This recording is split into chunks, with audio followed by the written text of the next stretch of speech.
نحمدہ ونصلی ونسلم علی رسولہ الکریم اما بعد فاعوذ باللہ من الشیطان الرجیم بسم اللہ الرحمن الرحیم۔ آپ کا سابقہ مدرس اپنی تدریس تفہیم الخضر کو لے کر ایک بار آج 4 رمضان المبارک شریف کو آپ کے سامنے پھر حاضر ہو گیا ہے۔ میری طرف سے تمام سننے دیکھنے والوں کو السلام علیکم ورحمۃ اللہ وبرکاتہ۔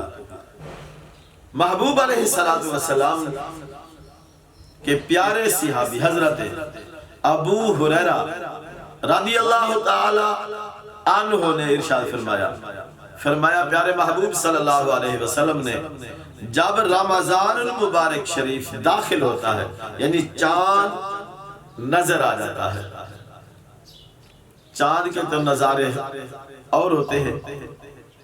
کسی عاشق صادق نے کسی مقام پہ کھڑے ہو کر میں یوں کہوں کہ وہ عاشق صادق محبوب علیہ السلام کے در دولت پہ کھڑے ہو کر جب اپنے کسی عزیز کو، ماں کو، باپ کو، بیٹے کو یاد کیا، جب وہ یاد آئے تو اس کے جی کے اندر یہ بات آئی، کاش آج میرے گھر والے، آج میری بیٹی، آج میرا بیٹا، آج میری امی ابو، آج وہ بھی میرے ساتھ ہوتے اور ہم مل کر محبوب صلی اللہ علیہ وسلم کی جالیوں کے سامنے کھڑے ہو کر یوں عرض کرتے، یا نبی سلام علیکہ، یا رسول سلام علیکہ، صلوات اللہ علیکہ، یا یوں کہتے،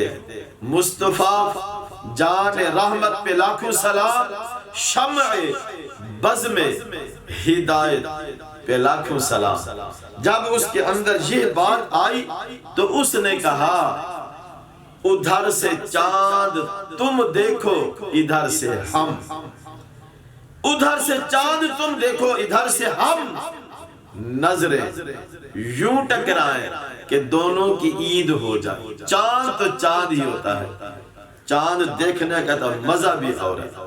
یکم رمضان المبارک شریف میں جب لوگوں نے چاند دیکھا، نماز مغرب سے کچھ پہلو نے، کچھ نماز مغرب کے بعد لوگوں نے دیکھا، پتہ نہیں کتنے مومنین کی نظریں ایک چاند پر تھی، کتنی نیک لوگوں کی نظریں ایک چاند پر تھی۔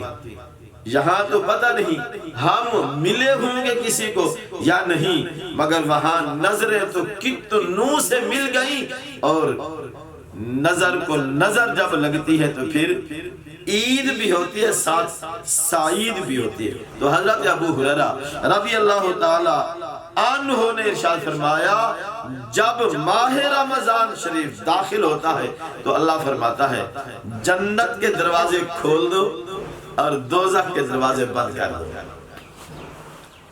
جنت کے دروازے کھول دیے جاتے ہیں، دوزخ کے دروازے بند کر دیے جاتے ہیں۔ میں نے کل کیا تھا، میں بات کل مشکل کشائی پر کروں گا کہ جب مشکل آتی ہے اور مشکل کشا سامنے ہوتا ہے تو پھر وہ مشکل نہیں رہتی، پھر وہ مصیبت نہیں رہتی، پھر وہ اوکھ سوکھ میں بدل جاتا ہے۔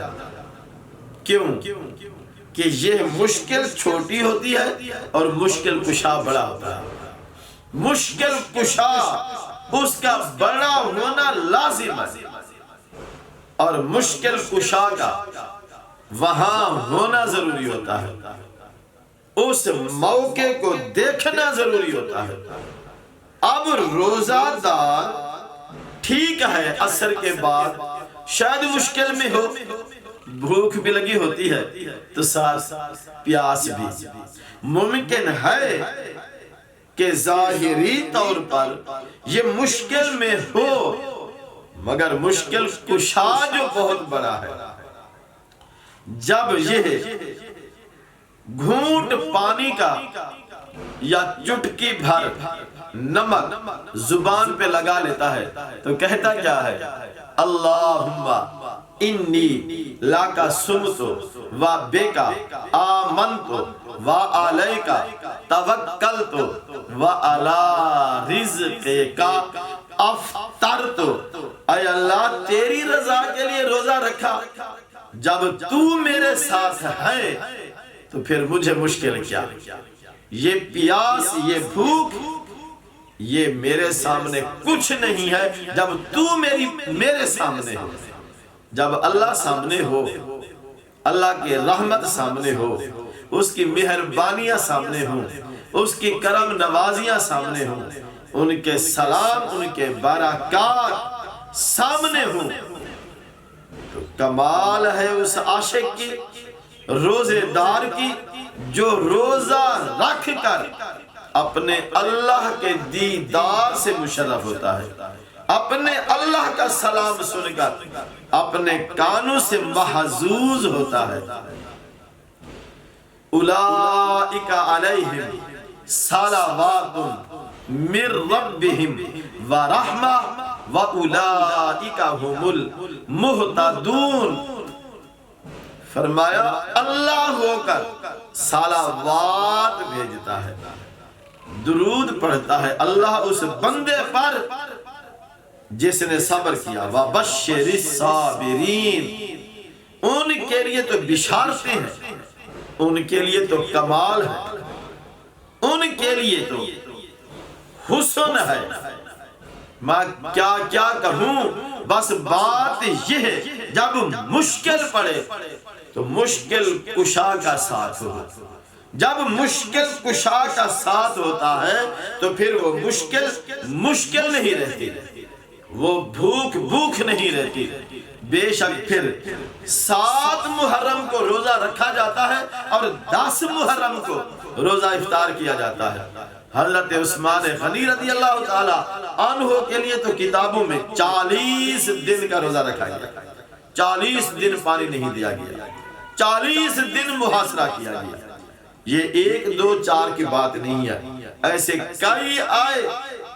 قرآن فرماتا ہے حضرت ابراہیم علیہ السلام کو نمرود نے آگ میں ڈال دیا، 40 دن 40 گھنٹے، کئی دن کئی گھنٹے، مختلف روایات ہیں۔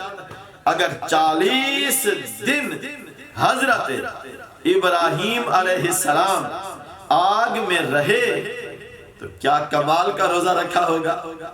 قُلْنَا يَا نَارُ كُونِي بَرْدًا وَسَلَامًا عَلَىٰ إِبْرَاہِيمَ، اے نمرود کی سلگائی ہوئی آگ میرے ابراہیم پر سلامتی والی ہو جا۔ تو یہ آگ بھوک اور آگ پیاس جو روزے دار کے اندر لگی ہوتی ہے، پیاس کی آگ بھی ہوتی ہے، بھوک کی آگ بھی ہوتی ہے، تو رب کیا یہ نہیں فرما رہا ہوگا کہ اے بھوک کی آگ، اے پیاس کی آگ میرے بندے پر سلامتی والی ہو جا۔ کیا ہی وہ بندہ ہے جس پر رب ہو کر بھوک اور پیاس کو سلامتی والا بنا دے۔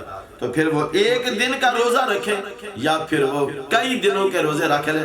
یطعمون الطعام علی حبہ مسکینا و یتیما و اسیرا، وہ روزہ رکھے منت کا، دن کو سارا دن روزہ رکھیں، شام کو یتیم آ جائے، مسکین آ جائے، اسیر آ جائے، سارے کا سارا ان کو دے دے۔ تو یہ ہے کمال ان روزے داروں کا جو روزہ دار روزہ رکھتے اس لیے ہیں کہ ہمارا اللہ ہمارے ساتھ ہے، ہمارا مشکل کشا ہمارا ساتھ ہے۔ ہم تو اللہ کی رضا کے لیے روزہ رکھ رہے ہیں اور ہم تو ذات مصطفیٰ علیہ التحیۃ والثناء کی اتباع میں روزہ رکھ رہے ہیں۔ قربان جائیے، محبوب علیہ السلام نے روزہ رکھا، کیا ہی خوب روزے رکھے محبوب علیہ السلام نے۔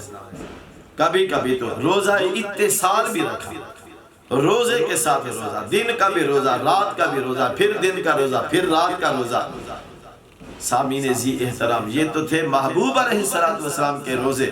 ہم نے بھی کما کتب علی الذین من قبلکم لعلکم تتقون، فرمایا تم پر یہ کوئی زیادتی نہیں کی گئی بلکہ تم سے پہلو پر بھی روزے فرض کیے گئے تھے، اور تمہیں بھی اس لیے روزے فرض تم پر کیے گئے ہیں تاکہ تم اچھے بن جاؤ، تم پرہیزگار بن جاؤ، تم اللہ کے عذاب سے ڈرنے والے اور اللہ کی رحمت کے امیدوار بن جاؤ۔ بس بات تو اتنی ہے کہ اللہ کی رحمت پر امید اور اللہ کے عذاب پر ڈر رکھنا یہ ضروری ہے۔ وآخر دعوانا ان الحمدللہ رب العالمین۔